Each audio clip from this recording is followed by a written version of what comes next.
삶과 예수 그리스도 그는 세상의 빛이시다.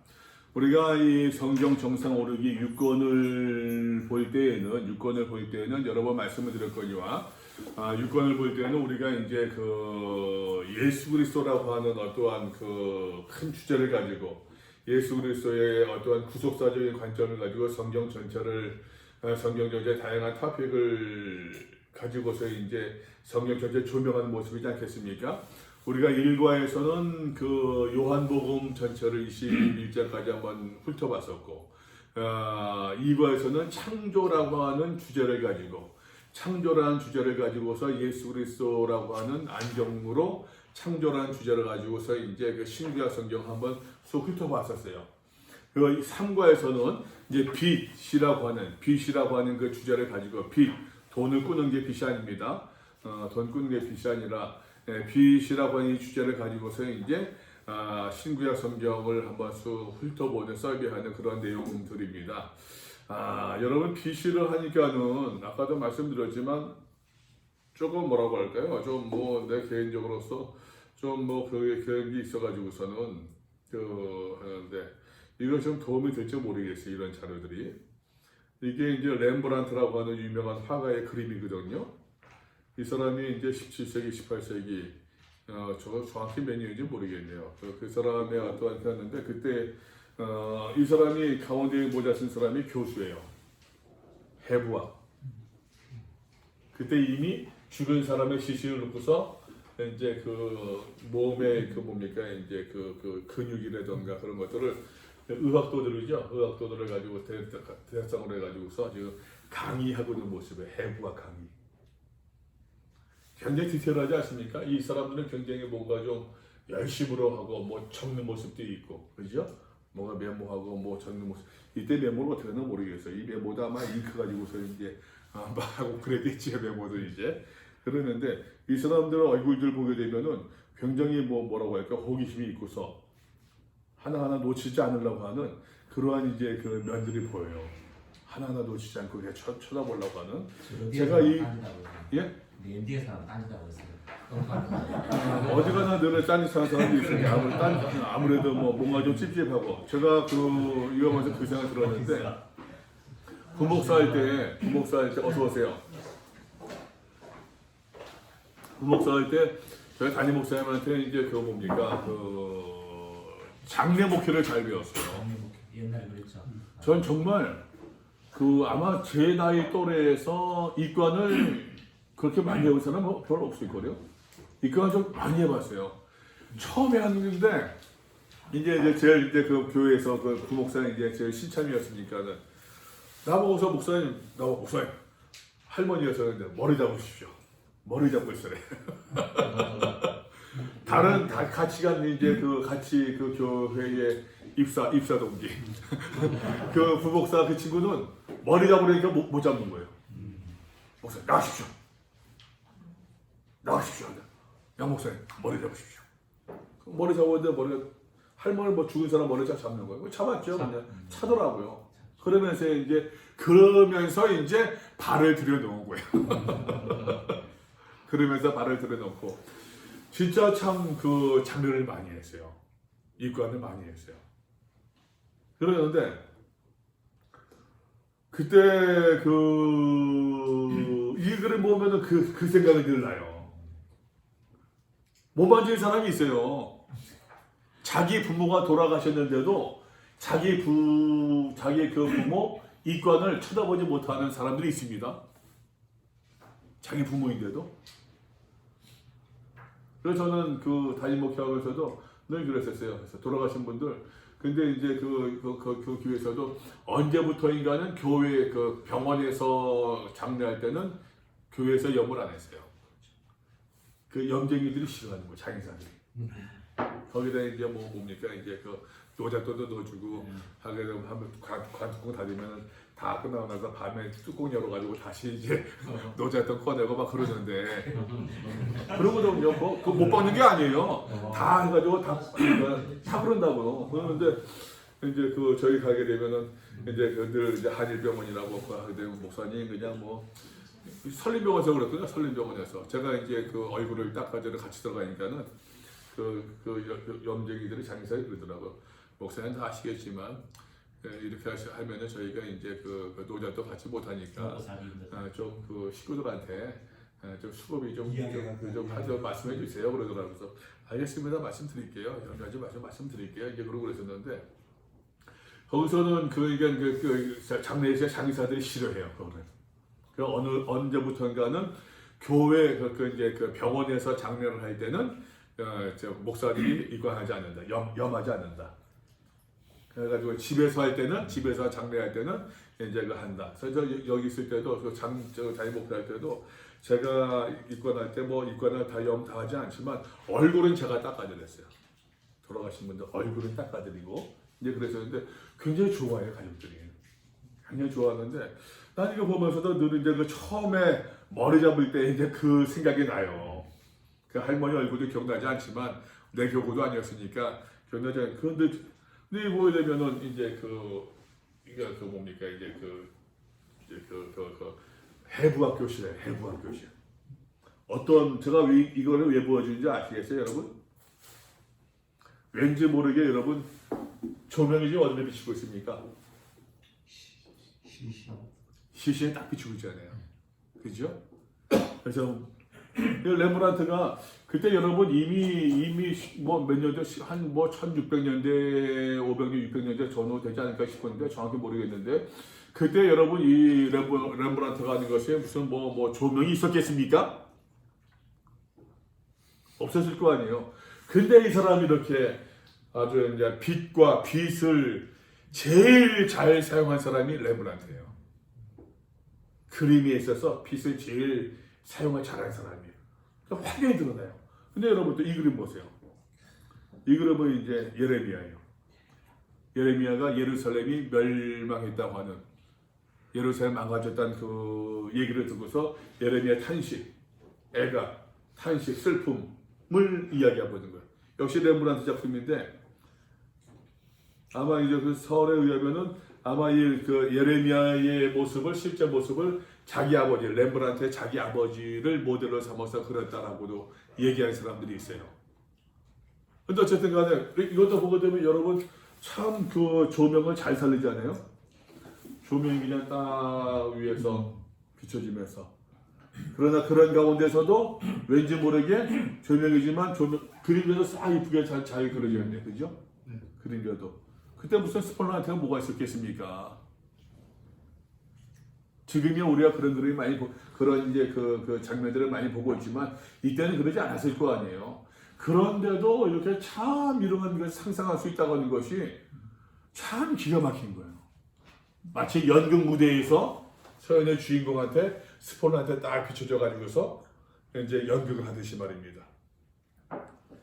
렘브란트 같은 거 이것을 굉장히 잘 사용한 사람인데 요거는 이제 삼손이 이 둘러싸인 군사가 삼손 눈을 뽑고 있는 거예요. 눈을 찌르지 않는.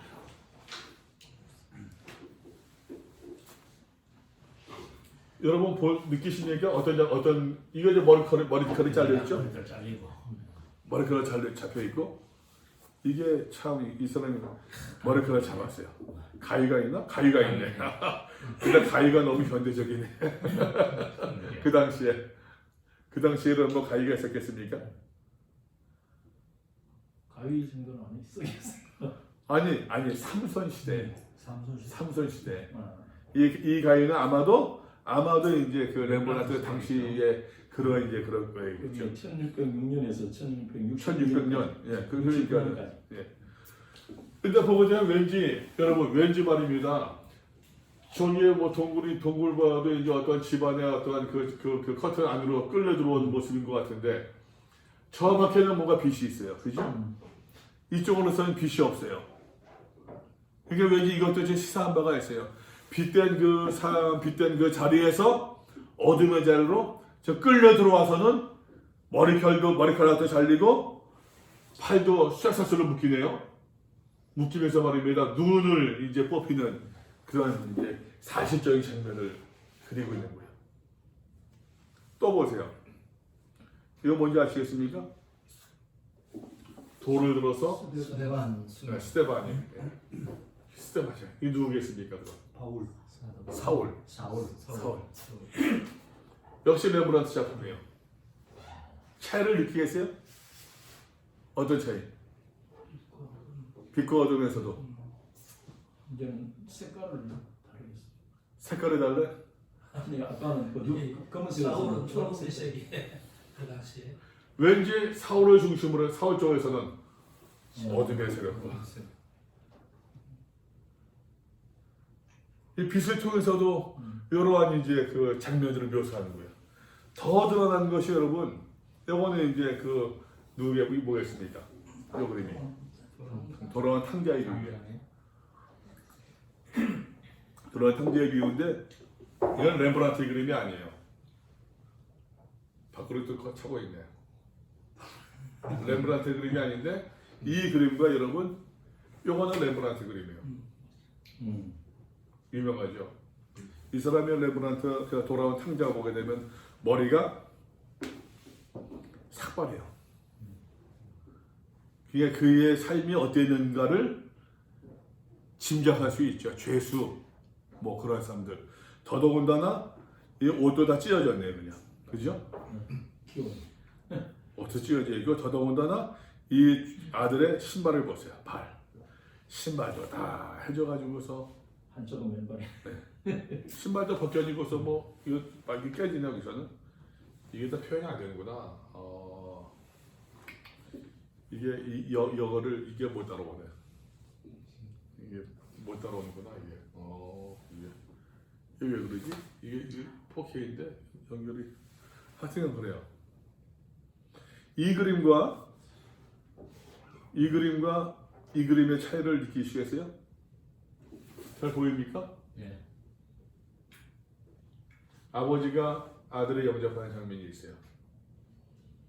영접하는데 저 어둠 쪽에 큰 아들이야.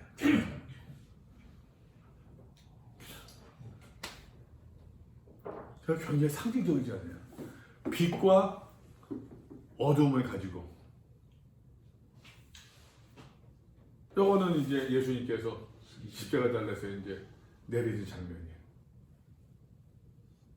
이것도 굉장히 스포트라이트를 다 비치는 것 같잖아요. 이거는 폭풍을 참. 예수님께서 주무시고 예수님을 깨우고 폭풍이 치니까 이것이 빛이 기가 막혀요. 이 닷줄도 끊어졌네요. 뭐 날리고 있고 잡으려고 애를 쓰고 있습니다. 누군지 모르겠습니다. 뭐 이게 뭐 놓아놓는 것이 이게 뭐 의미가 있을까 모르겠어요. 뭐 이런 상황에서 말입니다. 이거는 뭐겠습니까? 예수님이 있고 여인이 있는데 율법사, 뭐 제사장, 가늠한 여인이 가늠한 여인.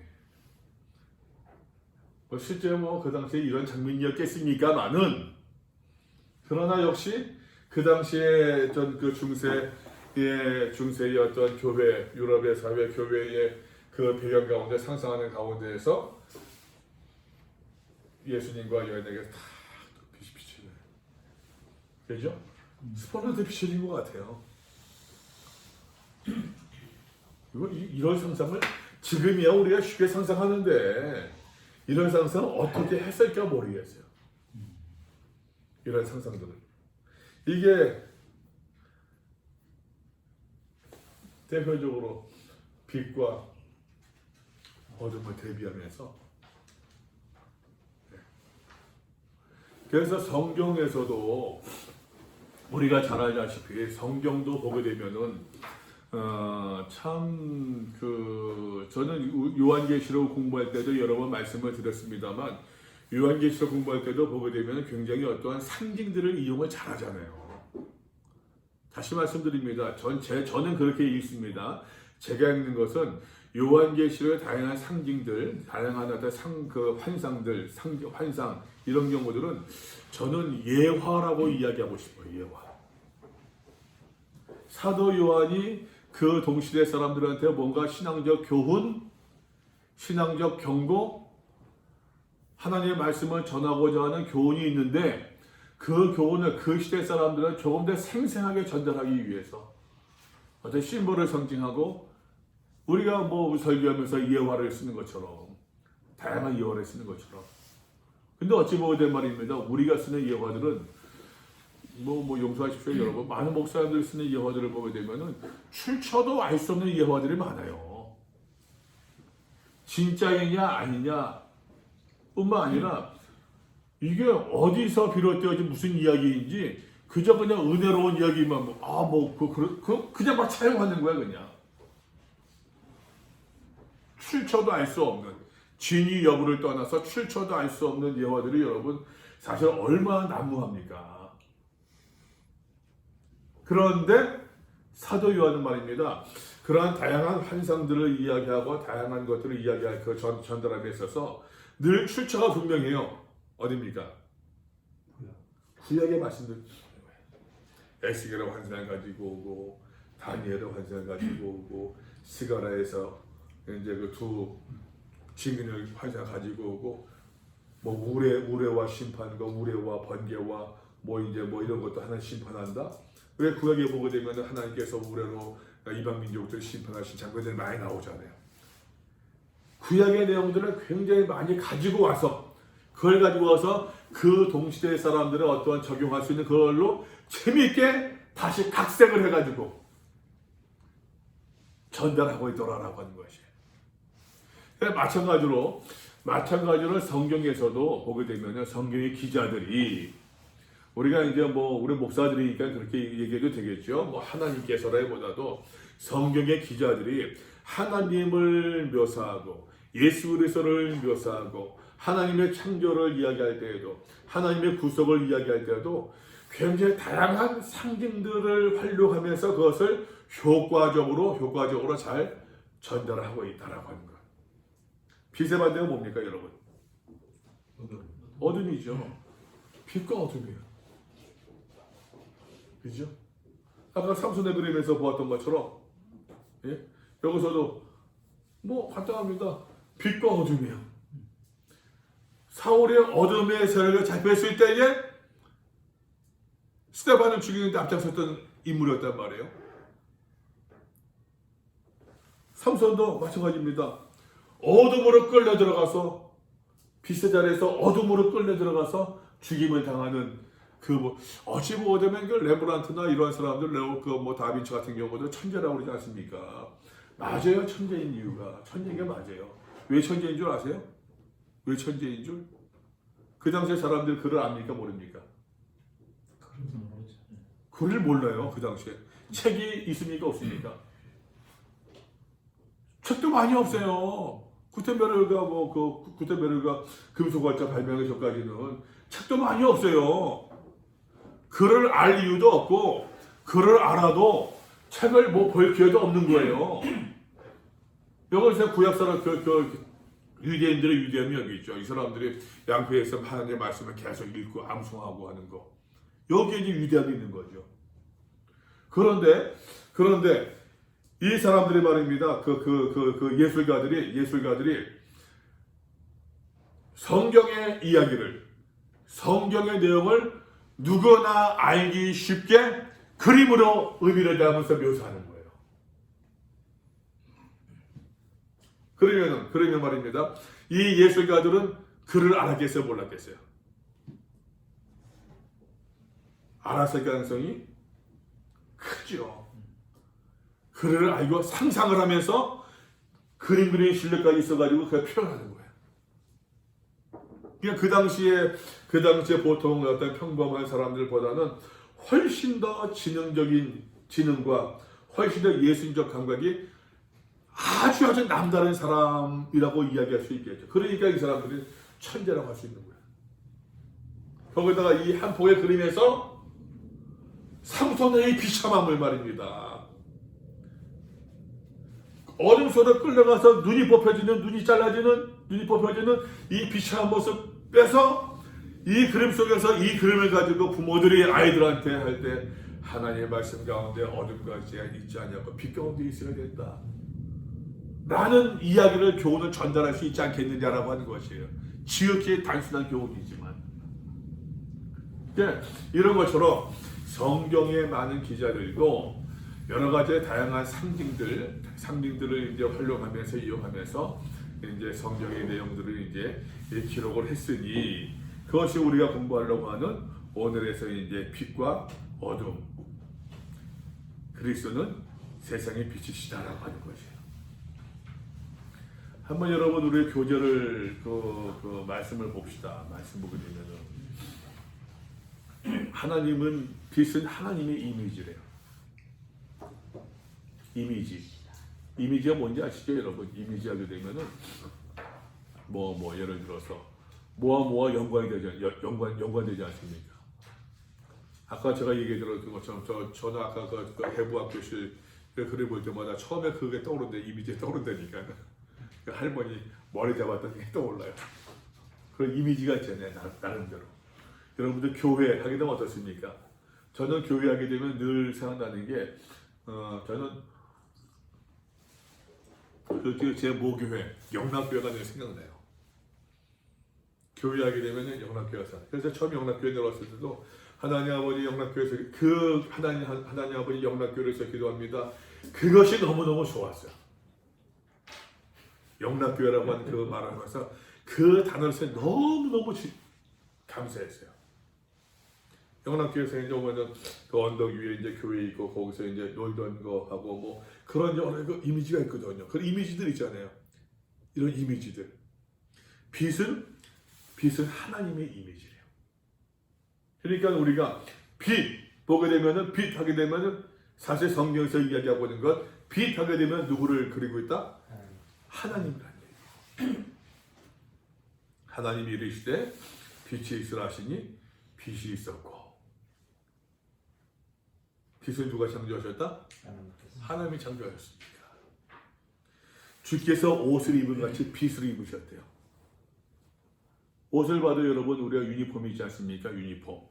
유니하게 되면 뭐 하나 된 것. 유니하면 하나, 원이스, 원이스 폼. 보여지는 것 있지 않습니까? 유니폼. 유니폼은 똑같잖아요. 유니폼이라면서 다양하게 입는다 그 유니폼이 아니잖아요. 똑같은 유니폼, 똑같은 색깔, 넘버만 다르고 똑같은 유니폼 아니야. 하나님께서 옷을 입은 같이 옷을 입었는데 뭐 표현이 그렇습니다. 제 표현입니다. 하나님의 유니폼, 빛이라는 얘기예요. 온갖 좋은 은사와 온전한 선물의 다위로부터 빛들의 아버지께로부터 내려오나니. 그러니까 이 빛은 다 누구의 것이라는 얘기입니까? 하나님의 것이다. 하나님의 이미지란 얘기야. 그는 변함도 없으시고 회전하는 그림자냐. 회전하는 그림자도 없으시니라. 참 그러네요. 빛을 비추게 되면은 옛날 사람들은 알았던 거예요. 태양의 움직임에 따라서 햇씨가 있는 것처럼 그림자가 움직이는데 회전하는 그림자도 없으시대요. 여러분 보세요. 회전한 그림자가 없기 위해서는 빛인의 그림자가 없기 위해서 어떻게 됩니까? 그럼 투과를 해야 되겠죠. 예? 투과를 해야 되겠죠. 어떤 물체를 투과를 하면. 아니 물체가 있는데 물체에서 있다고요? 일자로 그 위에서 그냥 내려비치면 되죠. 위에서는 빛이 그림자가 없어요? 얼굴에 그림자 안 지네? 얼굴에? 하나 빛 안으로 들어가던가 둘 빛이 위에서 열정을 빛단데 가지고 목사님 위에 빛 써도 여기 그림이 있잖아요. 이게 타고 둘 사방에서 옴 방향에서 빛을 쏘던가. 그죠? 그러니까 하나님께서 빛이다라고 것은 어디 쏘는 그 빛이 아니라 빛 그 자체인 거예요. 빛 그 자체. 빛 그 자체이기 때문에 그 빛 안에 들어가면은 그림자가 있을 수가 없는 거죠. 우리가 그에게서 듣고 너희에게 전한 수시 이것이니 곧 하나님의 무엇이라? 빛이시라. 그에게는 어둠이 조금도 없으시다는 것이니라. 어둠이 조금도 없대요. 참 어둠이 조금도 없다. 네. 어둠이 조금도 없다. 어둠이 조금도 없으시다는 것이다. 빛 그 자체이니까. 하나님 빛은 하나님의 이미지입니다. 태초에 천지를 창조하신 하나님 빛이 있으라 하시니 빛이 있었게 되었다. 빛이 있으라 말씀하셨다. 그대로 되었습니다. 그래서 어둠이 물러갔습니다. 저는 그 옛날에 여러분 대학 다닐 때 그 있잖아요. 전방 입소. 제가 대학 2학년 때구나. 1학년 때는 문무대 입소하고 2학년 때 이제 전방 입소하셨는데 15사단 대성사관으로 어디로 갔었거든요. 와, 내가 같이 이제 그 현역이랑 같이 가는데 하사이랑 같이 갔었어. 하사이가. 이 자식이 이 하사이가 이제 신학생인 줄 알았는데도 나보고 밤새도 여자 얘기하는 거야. 여자 얘기를. 밤새도록 무슨 뭐 여자 뭐 없다고 여자는 자녀하느냐 안 잤다 무슨 뭐 계속 밤새도록 그때 또 이제 그냥 기억나요. 6월 말이었거든요. 6월 말이었는데 저 그때 그런 줄 몰랐어요. 그래서 팬티에다가 국방에서 군복만 입고 들어갔는데 그 이제 밤에 그 투입 들어가는데 전방 이제 그 초소 들어가는데 얘네들이 그 뭐 내복을 입고 그 다음에 그 내비 있잖아요. 그 이제 깔깔이 끼고 막 그 들어가는 거예요. 그래서 난 속으로 저놈들이 미쳤나 지금 떼고 하는데 무슨 쳐다보인다. 와. 밤. 기온 떨어지는데 밤새 쉬어가지고 그러면서 계속 여자 얘기하나 그러지. 그러다가 내가 할 말 없으니까 그 고참이랑 신참이랑 같이 들어가고 학생 들어가고 하는데 그 하사가 그냥 막 욕을 하며 화를 내면서 야 너 같이 나가면서 자기네 이제 그 돌더라고요. 네. 그 신병이랑 같이 있으니까는 걔도 졸고 나도 졸고 조는데 이제 처음에니까는 그 첫째수 앞에 졸고 있으면 얼마나 사실 긴장돼요 이게. 그 뭐 넘어갈 것 같고 그냥 뭐 긴장도 그러는데 갑자기 눈앞에서 뭐 번쩍하는 거예요. 번쩍하더라고요. 깜짝 놀라가지고서 눈에 아무것도 없어요. 뭔지 알아요? 반딧불이. 그게 밝더라고요, 반딧. 그냥 지나간 눈앞에서 확 켰던 거예요. 근데 그게 막 산적한다 이게 그냥 확 했던 눈 뜨니까 늑대가 없어진 거고 이게 뭐지? 저 반딧불이었구나. 빛이 어둠을 물러가게 합니다. 빛이. 이 빛으로 말미암아 생명이 비롯되었고, 그죠? 참 신기해요.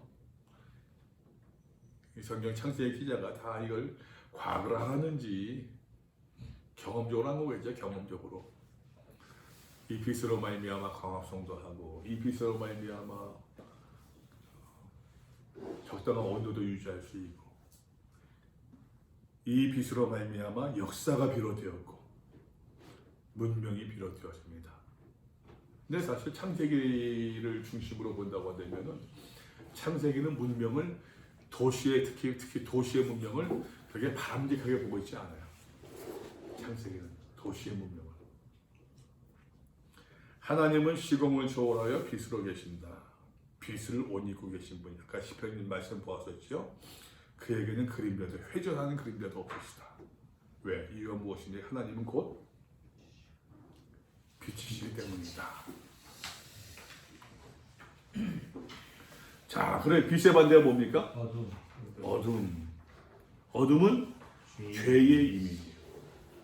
어둠. 그러니까 아까 그림을 보여드린 것도 이제 다양한 이제 어떤 그 렘브란트라든가 이제 다양한 렘브란트의 그림을 주로 보여드렸지만, 그때 르네상스 시대 어떤 그림들을 보게 되면은 이 그림을 하여튼 그렇게 활용한 사람이 많아요. 어둠은 죄의 이미지입니다. 창세기 3장 보더라도 뭐 이제 그 사람 이제 그 죄를 짓는 어떤 타락의 이야기에 기술되어 있지 않습니까? 이사야 8장 22절 말씀 보니까 땅을 구워보아도 환난과 흑암과 고통의 흑암뿐이리니 그들이 심한 흑암 가운데 쫓겨 들어갈 것이다. 흑암. 네. 흑암 뭐 어둠 정도가 아니라 흑암 그러니까 뭐 아주 깜깜한 거겠죠. 이거는 뭐 아주 깜깜한 모습들. 이사야 9장 2절에 흑암에 행하던 백성이 큰 빛을 보고 사망의 그늘질 땅에 거주하던 자에게 빛이 비추다. 흑암에 행하던 백성, 사망의 그늘진 땅에 거주하던 자들 누구를 얘기합니까? 걸리 우리들이 얘기하는 거죠. 공간 걸리라 마태복음 4장. 내가 사망의 음침한 골짜기래요. 사망의 음침한 골짜기를 다닐 때에도 사망의 음침한 골짜기로 다닐지라도 해를 두려워하지 않을 것은 왠지 뭐 음습한 분위기가 있잖아요. 음습한 분위기. 뭐 영화나 뭐 그런 거 보더라도 그 뭐 음습한 그 분위기를 그 화면으로 또 소리를 가지고서 잘 그 묘사한 사람들이 있어요. 그 저음을 깔아서 말입니다. 그거 저음의 소리를 가지고서 저음을 가지고 뭔가 사람 긴장되고 있는데 갑자기 고음으로 깍 소리 나게 되면 그냥 뭐 깜짝 놀라잖아요. 그냥 뭐 아주 기가 막힌 이 조합을 쓰면서 말입니다. 왠지 이제 영상을 보고 있어도 영상만 보고 삐걱삐걱 뭐 새소리 들리면서도 하면은 왠지 그냥 뭐 서늘해지고 왠지 거기에 그 습기가 많을 것 같고 하는 그런 분위기들이 있잖아요. 네. 음습한 분위기들. 사망의 음침한 골짜기를 다닐지라도 해를 두려워하지 않을 것은. 여기서 말한 해는 선이 아닙니다. 네? 해암이에요, 해암. 주께서 나와 함께 하시니라 주의 지팡이의 막대기 나를 안위하시나이다. 기본적으로 말입니다. 이 이제 믿음의 사람들을 해하려고 하는 믿음의 사람들을 유혹하려고 하는 그 끌어들일 댕기려고 하는 그 어둠의 세력이 있다는 얘기예요. 예. 빛이 어둠에 비추되 어둠이 깨닫지 못하더라. 참 표현이 기가 막혀요. 빛이 어둠을 비추되 어둠이 깨닫지 못한대요. 깨닫지 못하는 게 참 여러분이 아이러니하지 않습니까? 빛이 어둠을 비추게 되면은 어둠이 어떻게 됩니까? 사라졌는데 깨닫지 못한대요. 참 아이러니해요. 아무것도 없어졌으면서도 있다고 착각하는 것과 똑같은 거예요. 물을 쥐었지만 쥔 것이 없는데 쥐었다고 착각하는 똑같아요. 너희가 전에는 어둠이더니 어둠과 빛이 서로 대조되고 있습니다. 그죠? 이제는 주 안에서 빛의 자녀들이라. 우리가 그에서 듣고 너희가 전하는 소식이 이것은 하나님은 무엇이다? 빛이시라. 그에게는 어둠이 조금도 없으시다는 것이다. 이 어둠이 무엇이냐? 어둠은 죄의 이미지라는 얘기예요. 죄의 이미지. 어둠은 어디로부터 왔는가? 어떻게 들어왔는가? 죄와 함께. 죄와 함께. 죄를 지은 인간이 아담과 하와가 하나님께로부터 숨지 않습니까? 바위를 숨잖아요. 인간의 범죄함으로 말미암아 완전했던 인간의 그 빛이 처음에 창세기의 1장, 2장에서 나왔던 2장에서 3장에서 나왔던 그 완전했던 하나님의 형상이 그 빛으로 그 죄의 범죄함으로 말미암아 타락 이후에 상실되고 말았다. 죄가 들어옴으로 말미암아 세상에 어둠을 가지고 왔다. 그래서 어둠은 부정적 이미지이다. 죄, 거짓, 불의, 사탄, 실패, 죽음 이것은 성경이 공통적으로 이야기하고 있는 죄의 이미지이죠. 어둠. 여기 그림을 보게 되면 이 그림도 이제 예수님께서 눈을 뜨게 하신 장면이잖아요. 눈이 동그랗게 떠졌네요. 동그랗게 떠졌어요.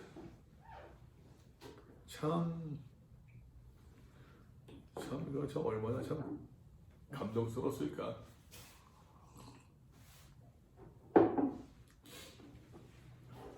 그런데 보는 것을 책에 써라. 자, 그런데 말입니다, 여러분. 인간이 그 죄를 지음으로 말미암아 빛이 사라지고 어둠이 시작되었지만 빛에 사라진 것처럼 보이지만 빛은 사라지지 않는다. 하나님께서 모세에게 말씀하신 순금으로 등잔대를 만들어라. 등잔대를 가지고서 그 성소의 모든 것을 밝혀라라고 하는 것이에요. 아론과 그의 아들들로 회막한 친구 교회 회장 앞에서 저녁부터 아침까지 항상 여호와 앞에 그 등불을 보살피게 하라.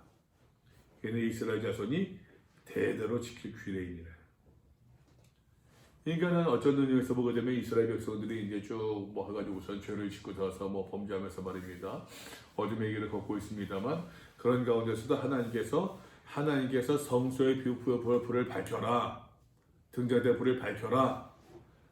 아론과 그의 아들들은 그 등불을 꺼지지 않게 하라. 함을 통해서 그 불 씨앗을 관리하는 거죠. 성소를 통해서. 또 그 불빛이 누구로부터 나옴을? 어디에서부터 나옴을? 성소에서부터 나오고 있음을. 누구로부터? 하나님께로부터 나오고 있음을. 하나님께서 지금 이미 출애굽 시대부터 지금 회막, 성막, 성전 넘어온 가운데서 강조를 하고 있는 겁니다. 그래서 저는 99년도에 그때 마음에서 매년 가고 싶었었는데 우리 집사람이 10년 군생활 수고했다고서 저한테 이제 99년도에 혼자 배낭여행으로 이제 이스라엘 성지순례를 갔다 온 적이 있었어요. 그런데 성지순례를 다니면서 이제 뭐 예수님 탄생교회 기타 등등 뭐 보면서 전혀 충격 먹은 게 내가 생각했던 그게 아니야.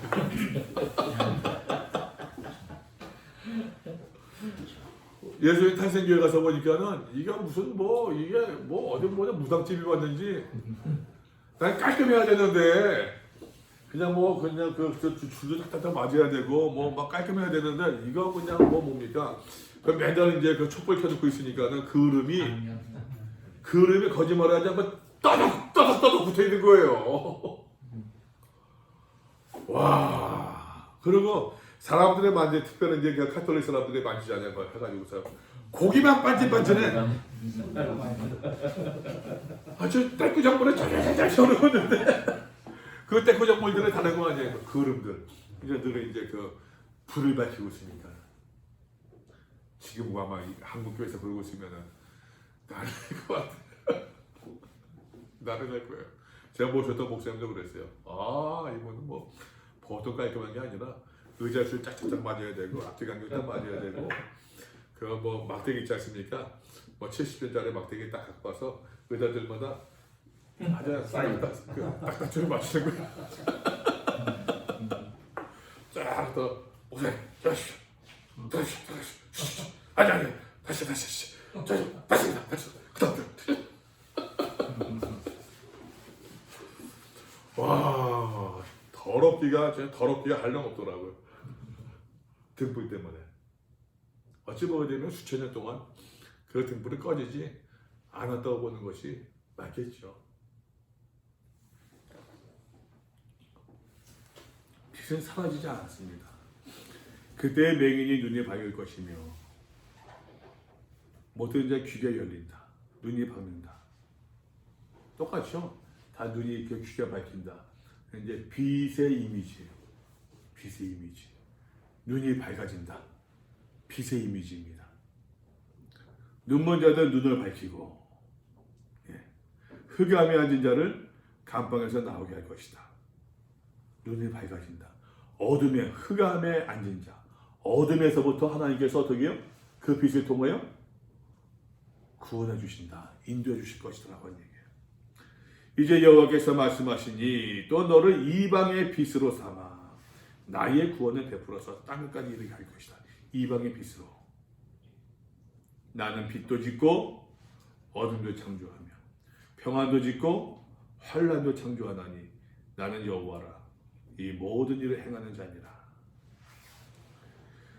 빛이 들어옴으로 말미암아 어둠이 들어옴으로 말미암아 어둠은 죄의 이미지라고 했습니다. 이 어둠이 세상 속에 들어옴으로 말미암아 빛이 사라진 것처럼 보였지만 그러나 빛은 사라지지 않았어요. 이제 여기서 보게 되는 말입니다. 빛과 어둠이 대결하고 있는 거예요. 빛과 어둠이 계속해서 빛을 공격하고 있는 거죠. 죄가 여러분 선을 향해서 사탄이 하나님 향해서 계속 대적하고 있는 것과 똑같습니다. 우리가 요한계시록 보았던 것 12장에서도 용과 여자가 해를 옷 입은 여자를 용이 해하려고 쫓잖아요. 하늘의 전사 미가엘과 용의 그 사자들이 하늘에서 전쟁을 벌이잖아요. 전쟁을 벌이지만 궁극적으로 누가 이깁니까? 미가엘과 그 용과 그 사자들이 땅으로 내어 쫓겼다고 그러지 않습니까? 빛은 사라지지 않았다. 하나님께서 기억하신다는 얘기예요. 어디에서? 특별히 구약에서 말입니다. 신약에 예를 들어봅시다. 신약에서도 말입니다. 마침내 빛이 이 땅에 오셨다라고 하는 것이에요. 빛이 이 땅에 오셨습니다. 그 안에 생명이 있었으니 이 생명은 사람들의 빛이라. 이 생명이 어떤 생명입니까? 영생, 그죠? 영생. 하나님, 예수 그리스도. 빛이 어둠에 비치되 어둠이 깨닫지 못하더라. 빛이 이 땅에 와서 어둠이 비치고 있는데 이 어둠에 그 속한 사람들이 깨닫지 못하고 있더라라고 하는 것이에요. 어찌 보게 되면 글쎄요, 우리가 너무 붙잡혔으니까는 주께서 오시면 알아볼 수 있을까요?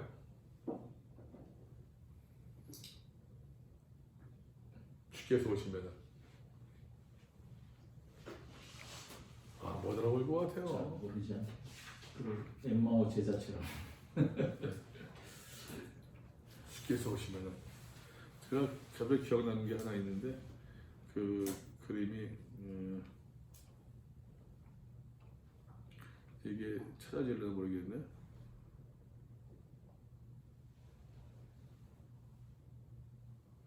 이게 아닌데 왜 이게 나오냐? 구글 포토인데.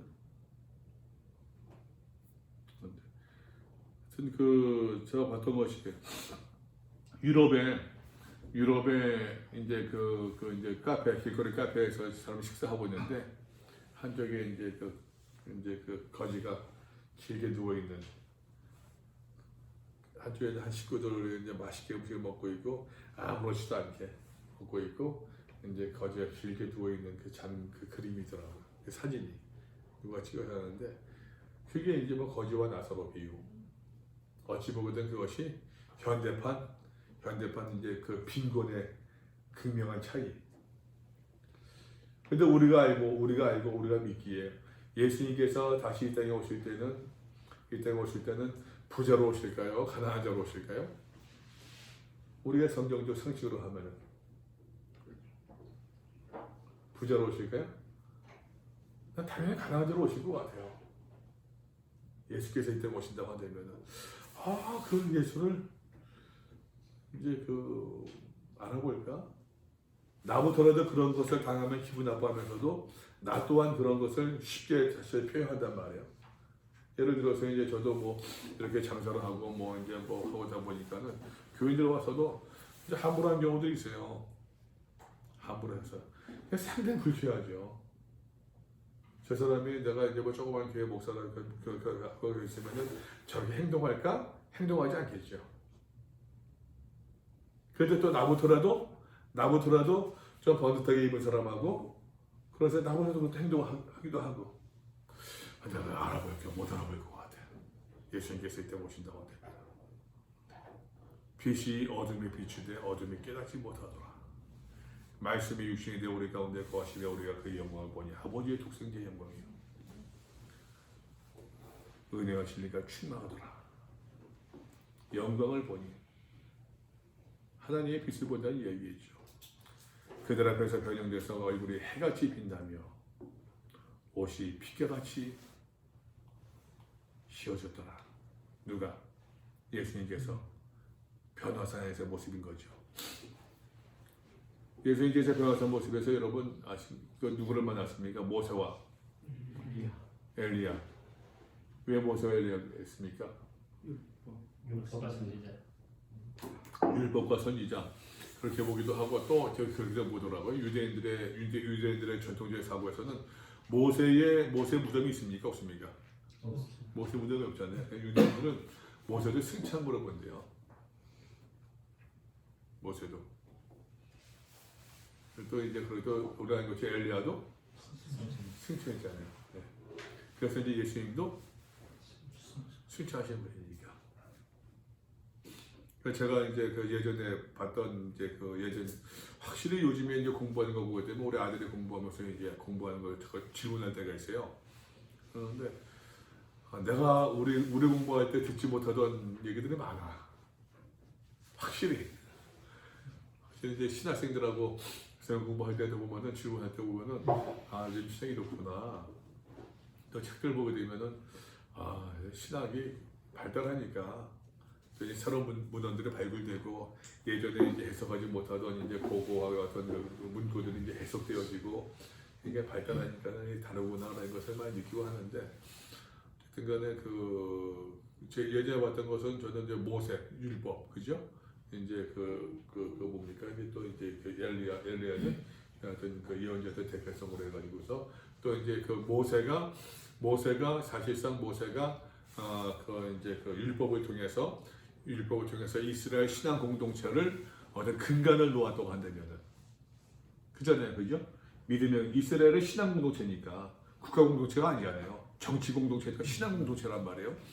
모세가 율법을 통해서 신앙 공동체의 근간을 만들어 놓았다고 한다면은 엘리야는 그것도 이제 고트바이트라고 하는 옛날에 저희 공부할 때 80년대 이제 그때 이제 고트바이트라고 하는 유명한 이제 구약학자였었는데 거기서 그런 내용이 나왔었어요. 하여튼 모세는 율법을 통해서 이스라엘 신앙 공동체의 근간을 만들었다고 한다면은 엘리야는 무너진 이스라엘 신앙 공동체를 다시 수축한 사람이다.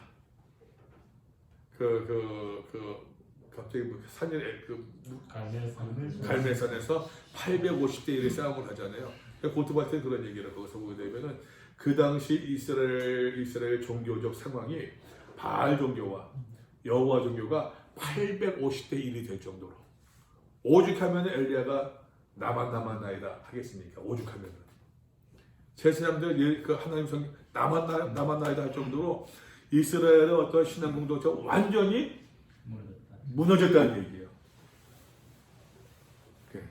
그래서 고트바트 같은 경우들은 그래서 이제 모세가 이스라엘 공동체의 시작을 했다고 한다면은 무너진 것을 엘리야가 수축을 하고 예수님께서 새로운 신앙 공동체를 이제 그 연속성을 이야기를 하는데 지금 하여튼 고트바트는 모르더라고요.